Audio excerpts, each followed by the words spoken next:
Hey, welcome to the Church Revitalization Podcast. This is episode 52. Scott, how many weeks in a year? 52.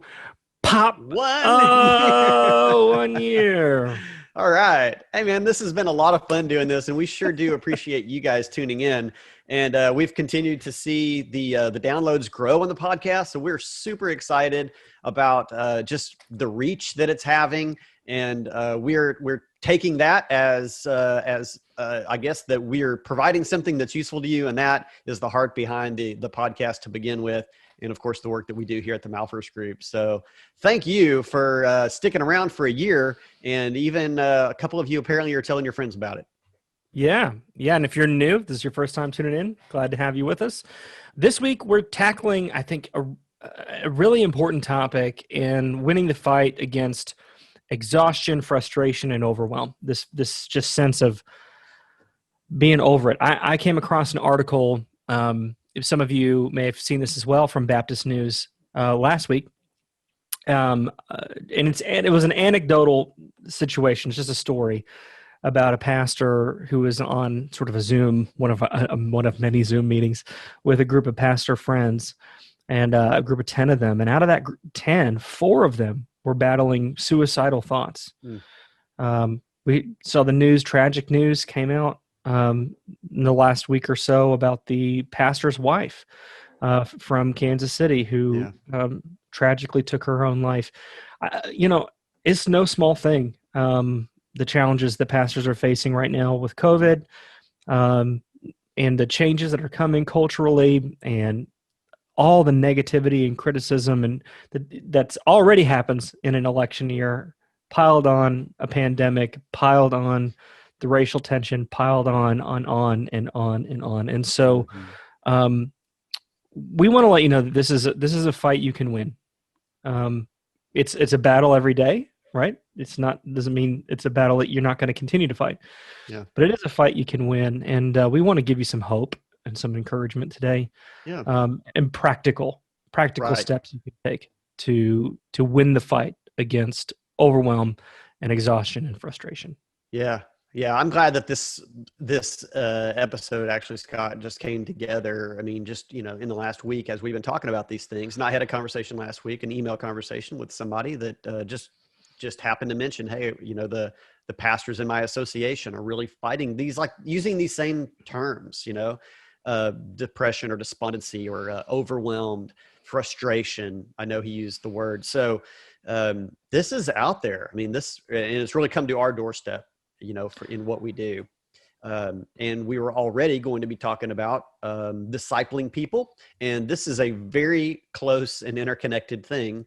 I especially believe in, that a lot of this frustration is because, well, I mean, even kind of just going to psychology on this. I mean, why do people become frustrated with things? Well, things aren't working the way they want them to work. I mean, if everything went smoothly and as you expected, there would be no room for frustration. But when things are not happening, in your anticipated outcomes, that breeds frustration, and frustration can turn into then a lot of things, and the way people handle frustration and process frustration. Fear and anger and depression and all these things become interconnected or even feed into one another. And so, really getting into the heart of leading a church, kind of the purpose of an overseer of a church. We're going to kind of talk through all these things today. So we've kind of boiled it into 4 points for you. And I think you'll see how these things are connected, but also, like Scott said, some practical things that you can consider in your ministry to be able to fend these things off, fight back against them, and tap into what is good and right to be able to lead your flock to the best of your ability and the way God's gifted you. Before we dive into the 4 points, I just want to say, since if there's one thing we have established in 1 year of this podcast, it's that of the two of us, I'm willing to just open up my life and vulnerabilities to you guys. But I just want to say that I want to attack this topic with sensitivity, because I've been where you are and I've felt what you felt when I went through a really challenging 2015, emotionally and ministry wise and spiritually and all of that. Really had to fight the overwhelm. Had moments sitting in my office at church where people came in and were like, "Are you okay? Do we need to call an ambulance? You know, you've got no color in your face." You know, and I've been there. So wherever you're at and however you're feeling, we come at this with no judgment. You know, I for one can tell you, I've sat where you're sitting, not with your same situation, but feeling the same feelings you're feeling. And we want you to know that there is a way out. Mm-hmm. And so, with that, maybe let's dive straight in.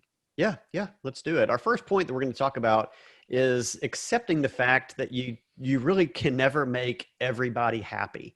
And this is something that, I mean, just as humans, I mean, certainly there are personality types out there that couldn't care less whether anybody's happy. But if you've gotten into ministry, you, to some extent, do have this in you that you want, maybe not even the word happy. I mean, sometimes it ends up morphing into happy, but I mean, you want people to do well. You want people, though, to like you and what you're doing. You want to be helpful to them. And you get all this feedback from people. And sometimes maybe it ends up crescendoing into simply this happiness. I mean, you could probably think of 10 things right now that you've done over the years in ministry in which somebody was over barking in your ear then, because, you know, it moved something that had to do with them. And now all of a sudden they're not happy about it. How do you respond to that? Obviously you could backpedal, you know, let's just reset, let's put it back so that I don't have the complaints. Or you can press on through that. But, you know, there's just an infinite number of scenarios in which this can become the case. This is happening.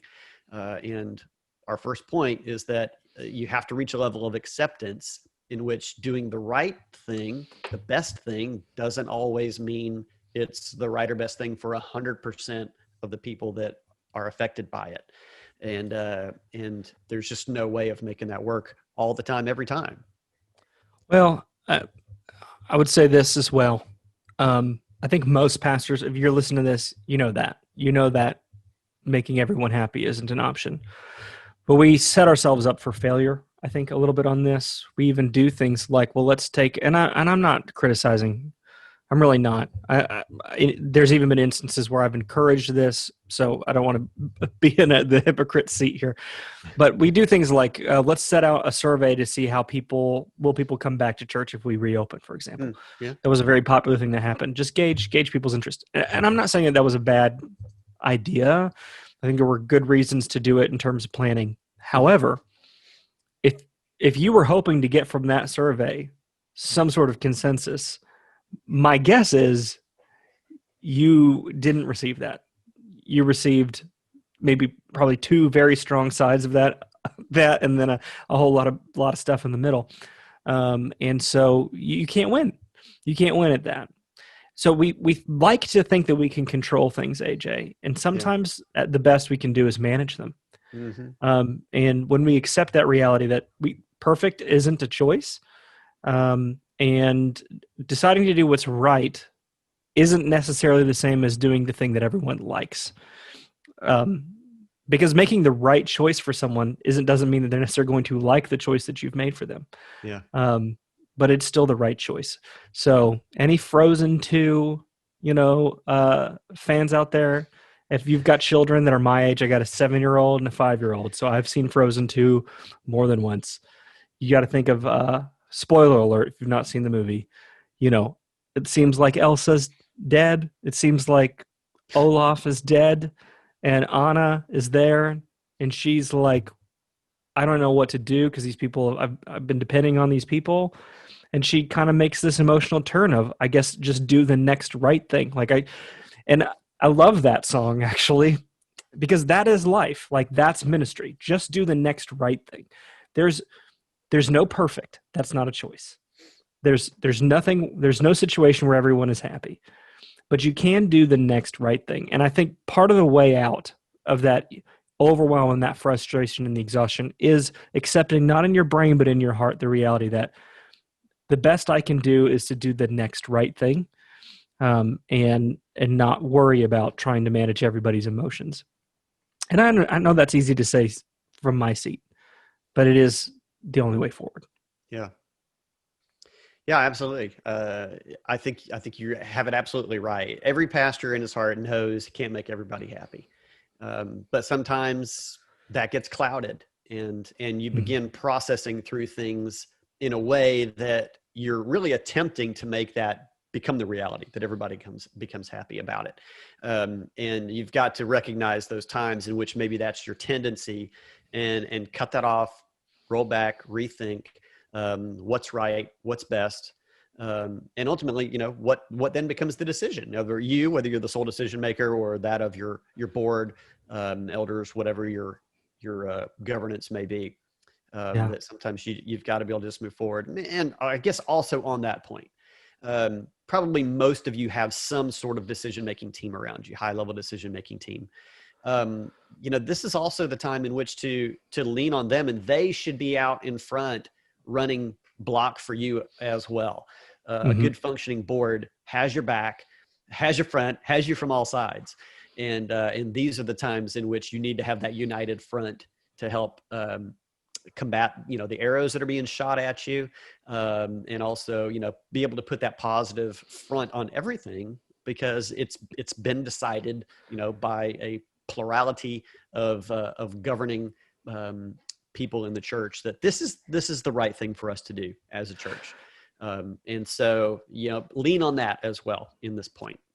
I want to say, sorry, I don't want to get too stuck on point one here on managing this, but from a really practical perspective, so there's a real facsimile, I think, between what's happening in churches and what's happening in schools, because schools are in the same type of position where people feel very strongly that they need to be open 5 days a week for every kid. People feel very strongly that they should be closed. People feel strongly about it should be hybrid. People have strong feelings, just like they do about church. And hey, it's about our rights and this and that. I mean, I get it.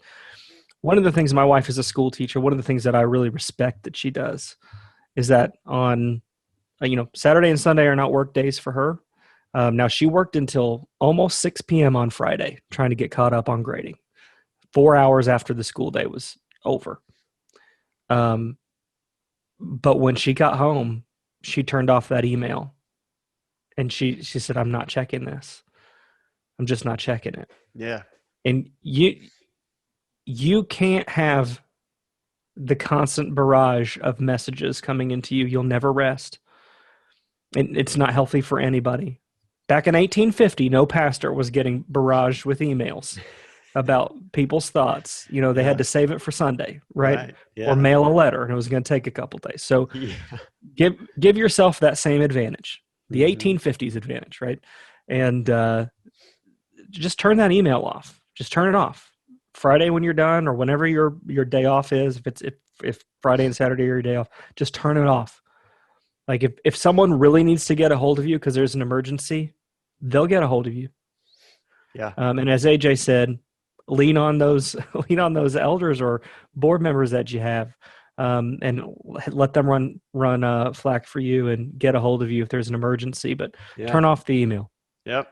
If there's an emergency, no one's contacting you via email.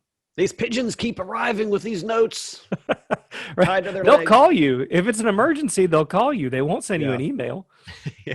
So just turn off the email. Leave your phone on, but just turn off the email. Okay, we can move on. Good advice. Good advice. Hey, point number 2.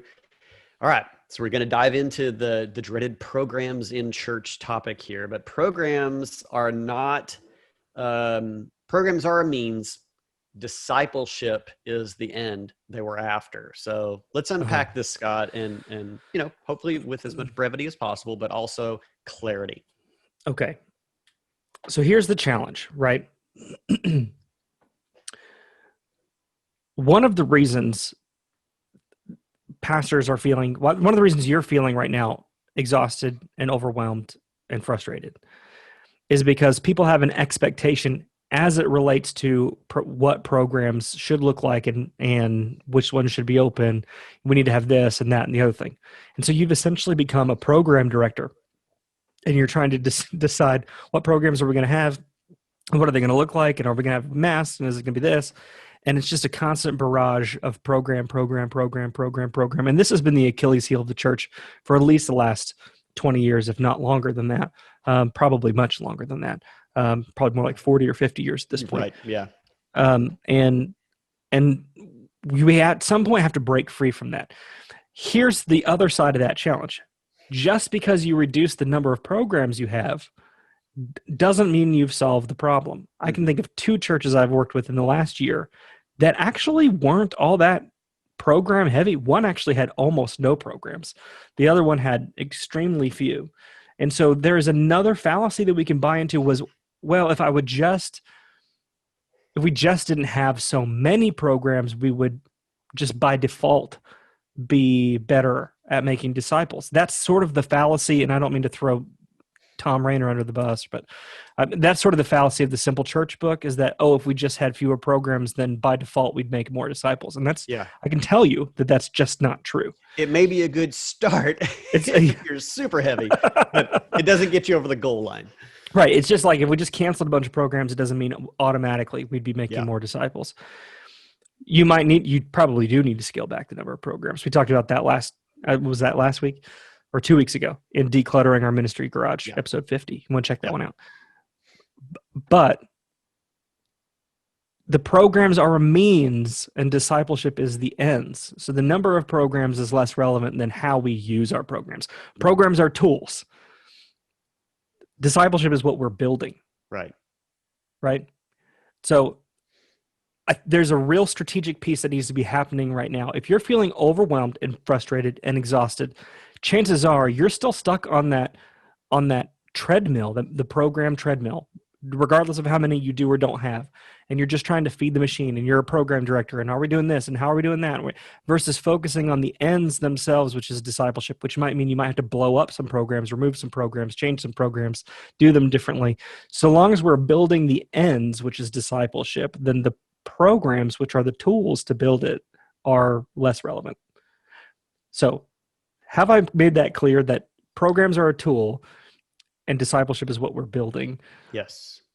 And when we get that out of focus, we start to have problems.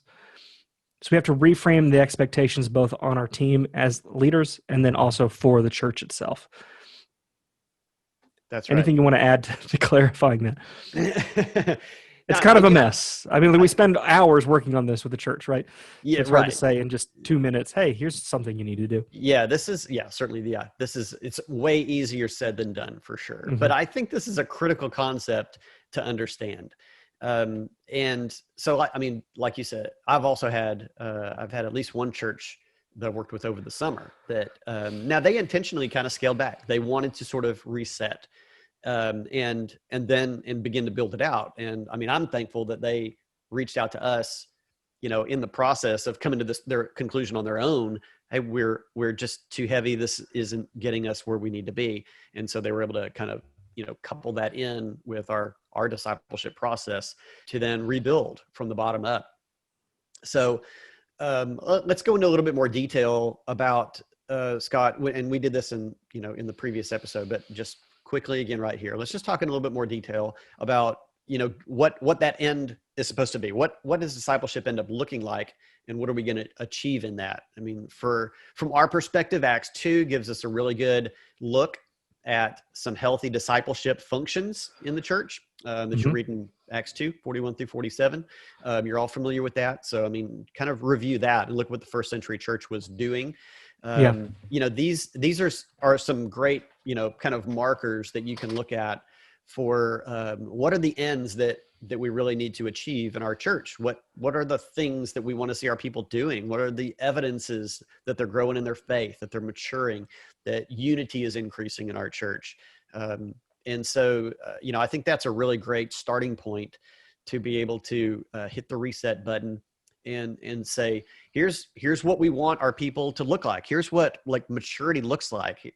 Here's what, ultimately we want all of the disciples in our church to be disciple makers themselves, to increasing the kingdom, sharing the gospel. So start with that. I mean, erase programs out of your mind. Start with that. Here's what we want to achieve. And then let's start back, from the top. I mean, for you, square one, likely is your worship service.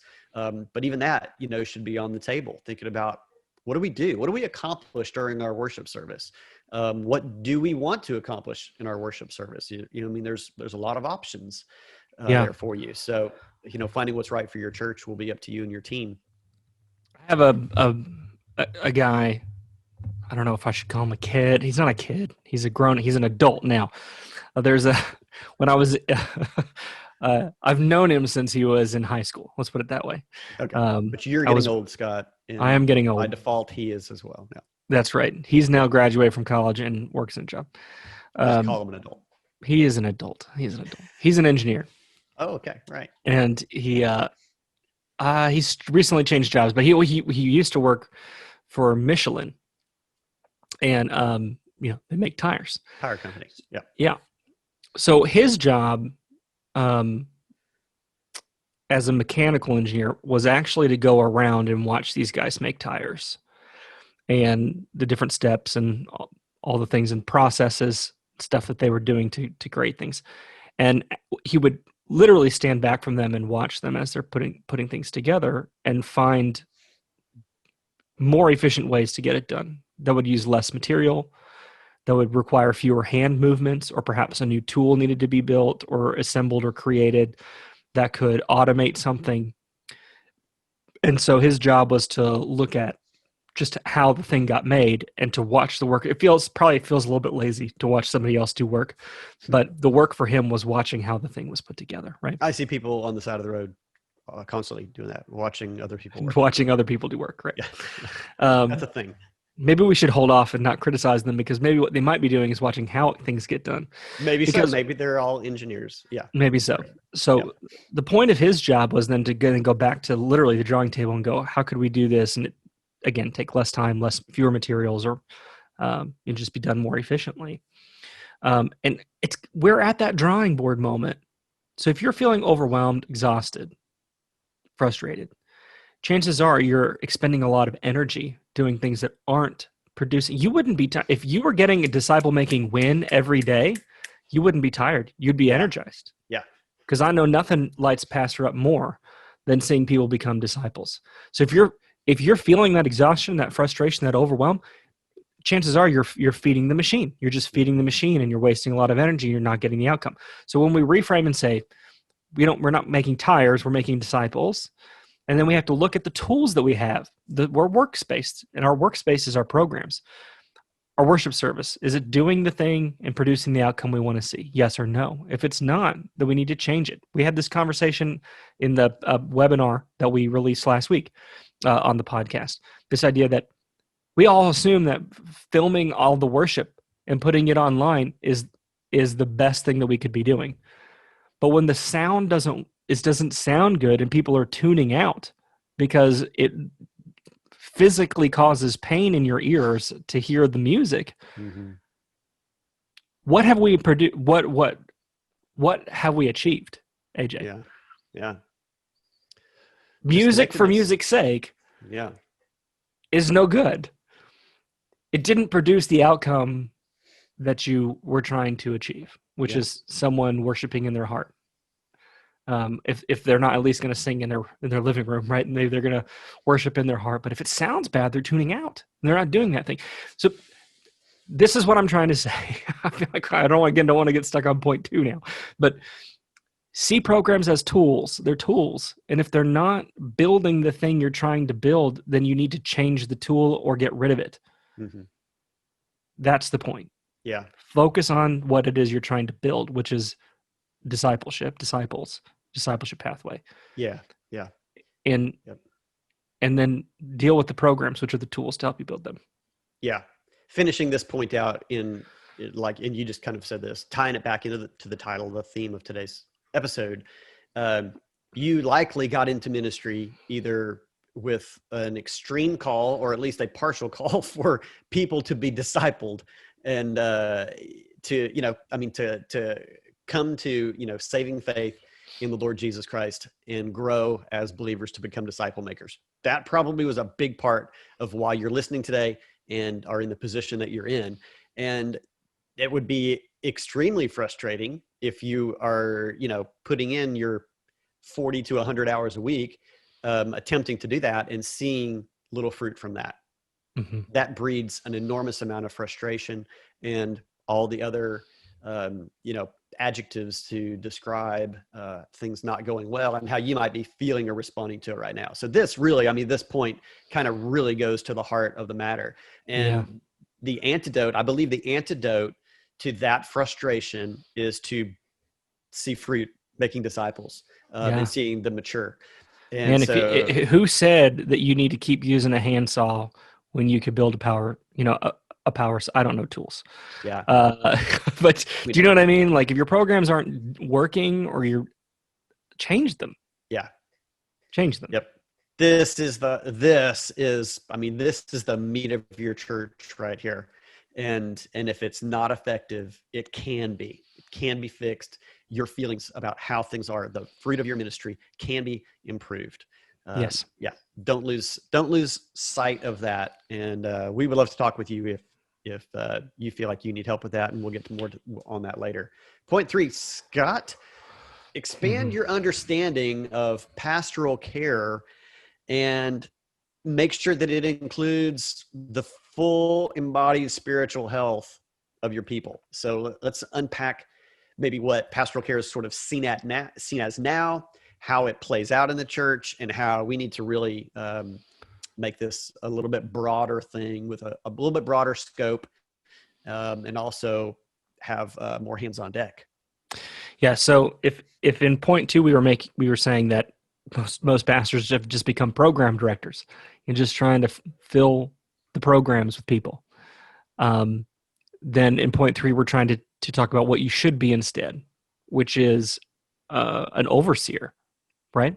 Yeah. This is the biblical term, or an under shepherd, under Jesus. Jesus is the good shepherd. We're under shepherds, and so our ministry then is to shepherd and move people along on the journey. This is what Jesus says to Peter right after he restores him. He says, "Feed my sheep, feed my sheep." Feed my sheep. This is what we're to do. We're to guide people along on the spiritual journey, oversee the process of moving people through the spiritual journey.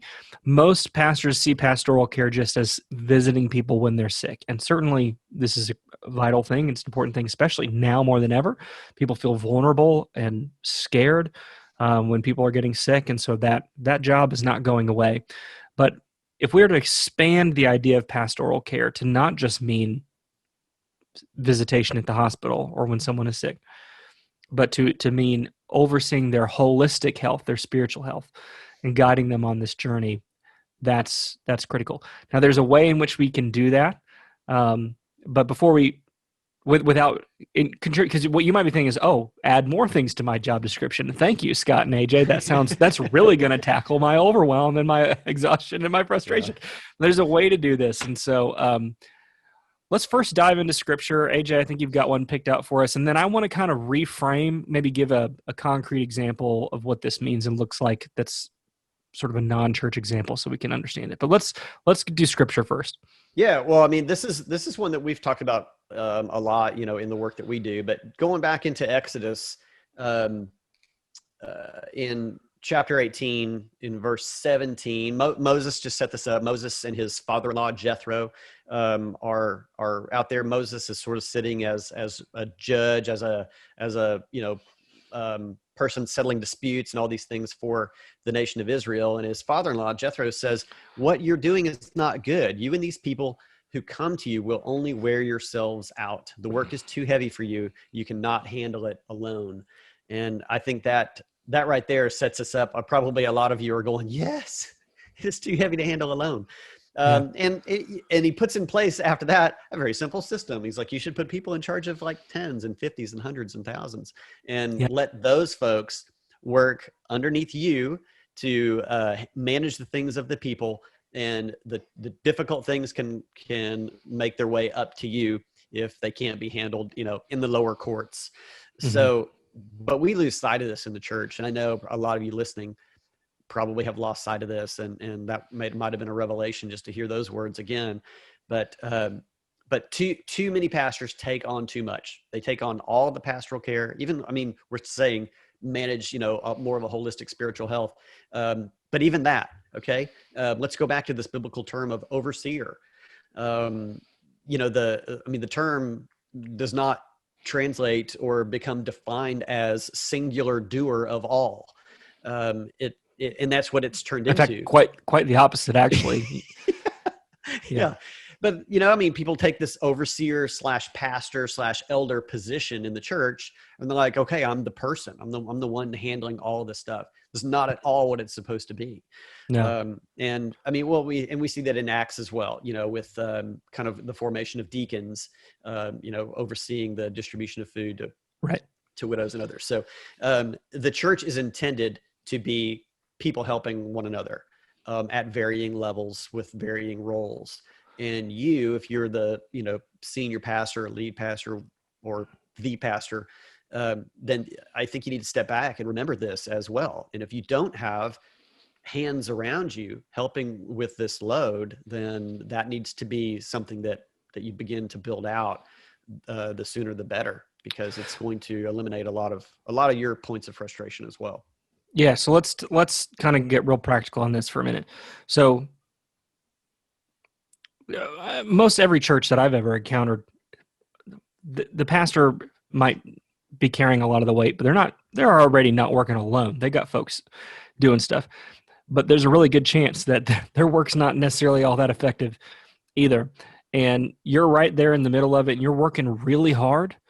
And so, and other people are working hard, and you're still not getting the results that you want. You're still not seeing people be discipled. You're still not seeing people moving through that discipleship pathway, again, because you're stuck on that program treadmill. But even if you had a good pathway lined out, if you're still too close to it, you can't figure out the inefficiencies and why it's not working. And if you can't see the whole process from beginning to end and how people are moving through it, then you can't really be an overseer who's guiding that journey for the folks in your church. So let me give you a non-church example. So because this is just what's on my brain, and I'm not trying to throw my kids' school under the bus. I hope no one who lives locally is listening to this and is offended, but it's what's on my mind. Okay. So we just started back in-person school. We did virtual school for a week, and then thank the Lord Jesus, my elementary age kids are in school 5 days a week, which is great. And if you're listening to this and you're offended by that, I'm really sorry. But just me personally, I'm glad my kids are in school. Okay, moving on. So I got to drop my kids off and pick them up. The drop-off is awful. So they got a temperature check. So there's a new wrinkle, right, AJ? The wrinkle is you got to temperature check the kids as they're coming out of the car. So that way, if they have a fever, you can just send them straight home and they never walked into the building. Totally get it, right? I understand. The principal of our school, who is a wonderful woman, I got nothing negative to say about her as a person, but she's out there and she's working hard, man. She's wearing the gloves. It's hot outside. She's wearing those plastic gloves, and I see her sweaty hands. I feel bad for them wearing those gloves, and she's got her mask on, and they're all done up, and she's out there, man. She's getting kids out of the car and checking their temperatures, and I think a lot of people look at that and go, man, she's in the thick of it, man. She's getting in the trenches with the kids, getting this, and all of that is good. But it took me 35 minutes, AJ. 35 minutes. They're not even taking tardies at this point, because it's not anyone's fault except the system's that kids are not getting into school on time. I got in line 20 minutes before the bell rings, and it was another extra 15 minutes on top of that before my kids got out of the car. So what would be better is for the principal to not be taking temperatures. Now, she shouldn't go sit in her office. What she should do is stand back and watch. Go see how people are lining up outside on the road. And I identified at least 2 inefficiencies with how that's happening. Look at how cars are lining up when they get onto the parking lot of the school. I identified at least 2 inefficiencies with how that is happening. Look at how the temperatures are being taken and the time that it takes to do that. Figure out, is there a more efficient way that could happen? She would be better served And the school would be better served if she were to take a step back, AJ, look at each of those checkpoints, find where the bottleneck is happening, and fix the problem. Yeah. I have great respect for her as a person, that she's willing to stand out there and get kids out of the car and take their temperatures. She's not doing a bad thing, AJ, but she's not doing the right thing. Yeah. Yeah. The right thing would be for her to step back and to oversee what's happening so she could fix it. So if you're feeling overwhelmed and exhausted and frustrated, chances are you're too close to the ministries that you're running. I'm not saying go retreat to your office. I'm saying pay attention. Take a step back and pay attention. Watch what's happening. Where are people getting stuck? We talked about somewhere, I don't remember which episode we talked about this, but this idea, it was in the webinar last week, the parable of the lost sheep. Yeah. The shepherd notices that one is gone. If he was right there in the middle of all the sheep, he would never have been able to notice that one had gone missing. To be a good shepherd, you have to step back from the flock a little bit, not be right in the middle of it. Step back a little bit and see who's following and who has been left behind. And as a pastor, you need a little bit of distance. So to AJ's point, you got to leverage those teams around you. Leverage your board. Leverage your small group leaders, your Sunday school teachers, your deacons. You leverage your people to execute so that you can oversee and find what's not working and fix it. Yeah.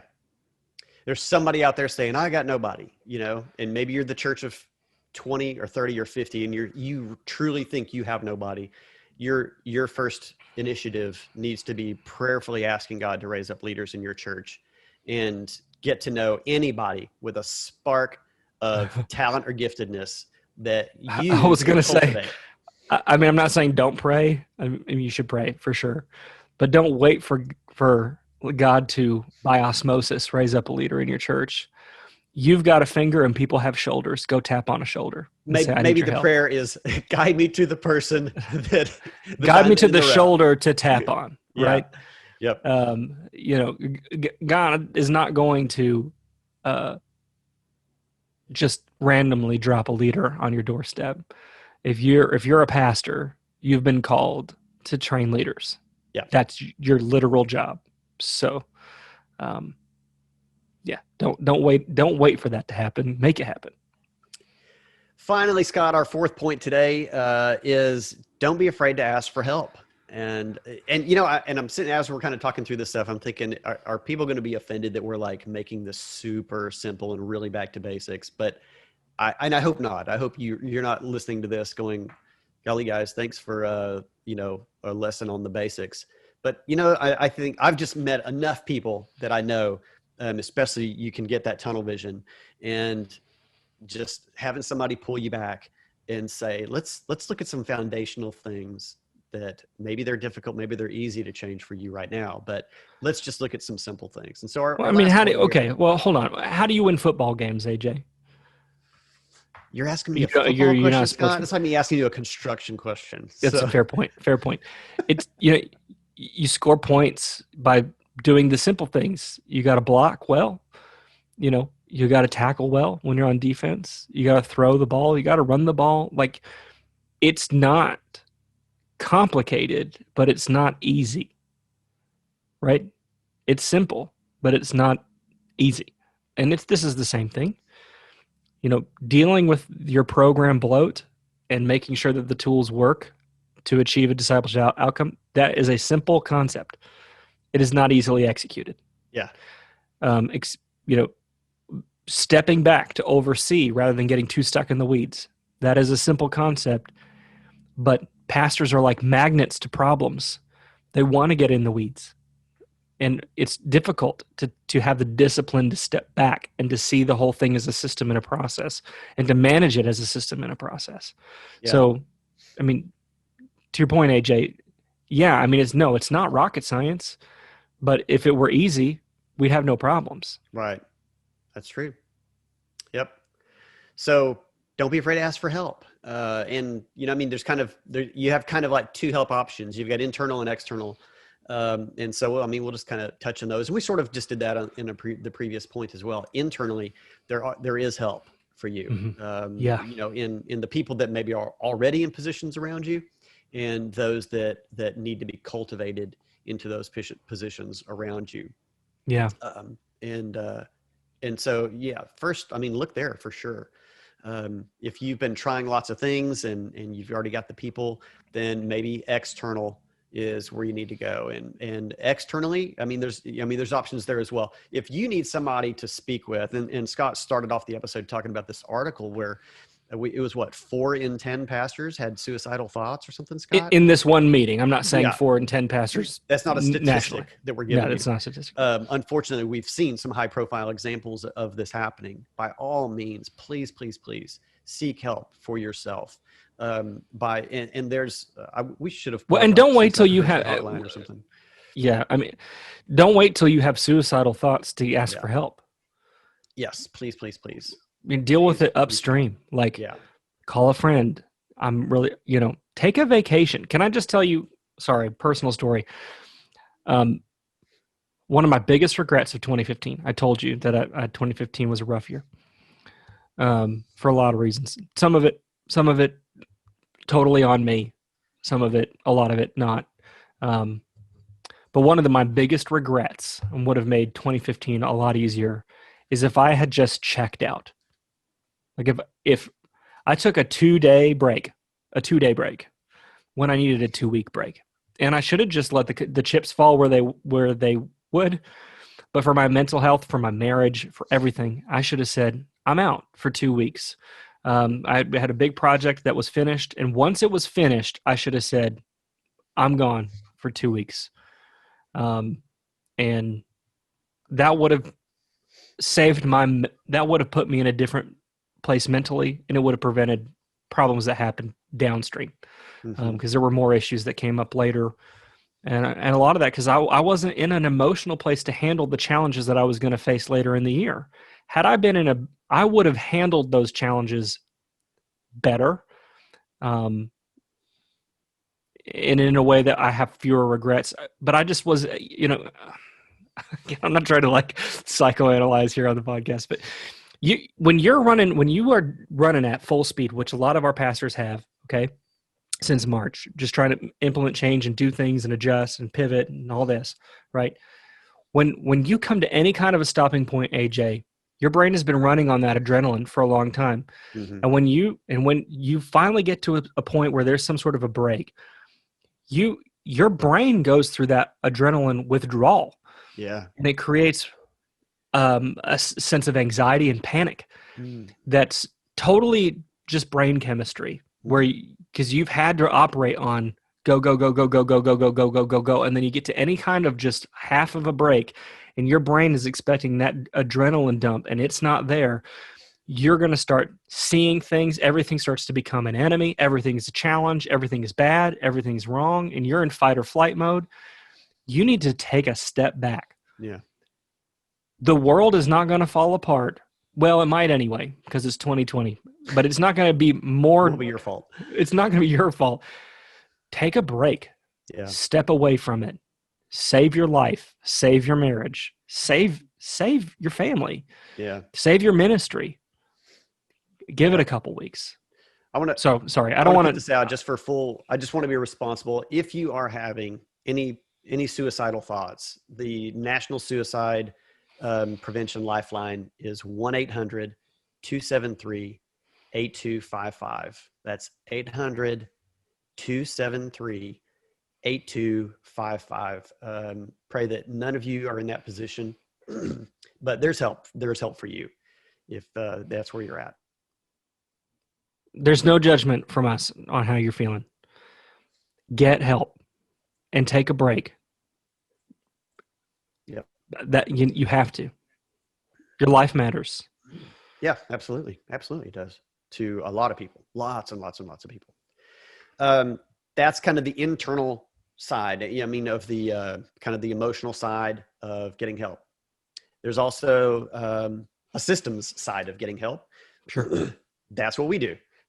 That's what our ministry is all about. And we help hundreds of churches every year. in varying capacities to be able to move beyond the barriers that are holding them back right now. And included in that is, of course, getting to know all of those pastors. I mean, we get to know people weekly and figure out, for them personally, we are always the pastor's advocate.